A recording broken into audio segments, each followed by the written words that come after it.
এই দেখুন বন্ধুরা, আপনারা জিজ্ঞেস করছিলেন এটাকে কি বলে। এটাকে ভুরু ফল বলে। তা অনেকে জিজ্ঞেস করছিল এটা কি ফল, কেমন হয়, খেয়ে কেমন হয়। জানি না, আমরা কোনোদিন খাইনি, দেখিনি।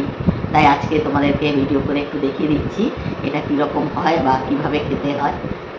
এটা ভালো করে পরিষ্কার করে নিব, তারপরে এই ভিতরে এটা ফাটিয়ে নিতে হবে এইভাবে। এই দেখুন, ফাটালে এরকম ভিতরে একটা জেমের মতন বার হবে। এই দেখুন, এইটা খেতে হবে। এটা বাদলে খেতে খুব ভালো লাগে। কোথাও পেলে কিনে দেখবেন, এখন পাওয়া যায় না খুব একটা।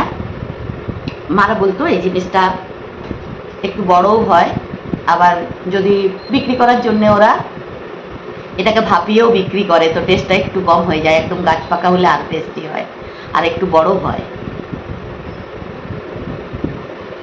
আপনারাও কোথাও পেলে খেয়ে দেখবেন, ভালো লাগবে।